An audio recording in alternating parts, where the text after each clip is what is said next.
everyone, Mestre here to finish up this three-part series on the client-service provider relationship, the student-teacher relationship, and finally the discipulo-mestre relationships. Discipulo, or disciple in English. To avoid confusion, for this video, I will use the English words disciple and master. As we talk about the disciple, I'm sure we will have different ideas of what this means. In this video, I will share what I think it means, especially after consistently teaching for over 20 years as a professional educator. I feel there is no real indicator of how much time one needs to become a disciple, because a lot of this depends on a lot of different factors.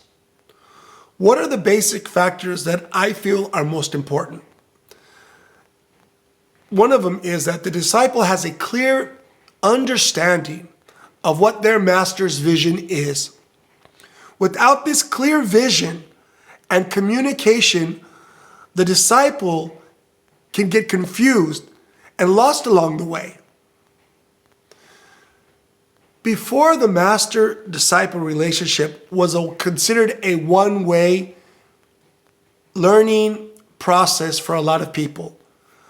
But with the changing times, a good master will communicate and not let ego interfere with that communication and build a mutually beneficial relationship. One way to look at this relationship in the contemporary international setting is that a disciple is like an unpaid employee. I like to use the term unpaid employee because it constantly reminds me that I am getting something of value from the disciple in return for the extra help and support they give. In most relationships, the master doesn't pay the disciple in a monetary sense. The master pays in what money can't buy. The extra attention and guidance regular students might not get. I know in an ideal situation, all students should be treated the same and given the same chance to become a disciple. But that's unrealistic, at least in my view. That's why it's important to remember that it's at this point the disciple decides to become a disciple of the master. This is where the student decides to take on this new level of commitment to the master. Then it's up to the master to choose whether or not to take the disciple-master relationship to a more profound level. Remember, there are only 24 hours in a day. Not everyone can become a disciple or wants to be. But this doesn't mean that it takes away from everybody else who is involved in the Capoeira group. So what separates a disciple from a client or student relationship? I think this is different for every single relationship. For me, the most important ingredient for a disciple-master relationship is a word I like to use, and it is common in the Capoeira language: vivencia. The best way I translate vivencia would be to live, grow with your master. So how do you develop a vivencia relationship? Here are a few thoughts on what I think makes a vivencia relationship. For example, when a master organizes a workshop, a client student will be more than happy to go and support the workshop and participate. The disciple knows that he needs to help the master outside of the workshop because they want to learn how the master does things and get that experience.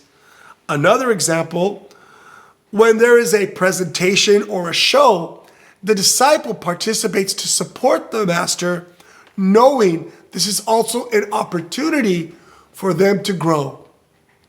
This doesn't mean that the master shouldn't pay the disciple if they want to. There are many times when I have paid and I was glad to be able to do it.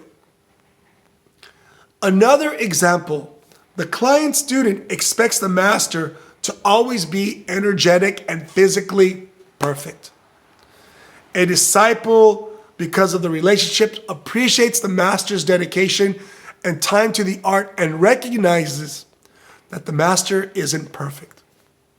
As with any long-term physical activity, the master sometimes needs to take a break from the rest of the demands of capoeira. Instructor Pantera mentioned to me recently here, a disciple and a master build an unspoken communication, kind of like ESP. Over time, they know what's expected of each other. The disciple recognizes this and is happy to support the master in his times of need. Not to be abused by the master, but to support. Remember that the disciple is close, and I mean in a very personal way, just as the master is close to the disciple. It's like a family member. In return, the disciple gets all the extra things offered in a regular client-student relationship that's not offered in a regular client-student relationship, The relationship takes time to grow and requires mutual respect and communication. But if a master can find one disciple, then they found one in a million. Of course, there's going to be different variations, but we need to be challenged and we need to learn and we need to grow. And we need to be very aware how special this disciple-mestre relationship is, and that it's not a one-way relationship. There's always challenges in communication, and there's always bumps in the road. But through good communication, patience, understanding, the relationship will grow and benefit both people involved long term. As in the last video, I mentioned that a disciple helps the master with projects outside of the regular client-student relationship. I mentioned helping with filling an order or doing a show or volunteering to help support the master's group or project. But the master also has to be aware to create opportunities and add that little extra value from the heart for the disciple, so they can feel they are in a disciple-master relationship. I know there are a lot of ways to look at this topic, so these are just a few points from my own experience.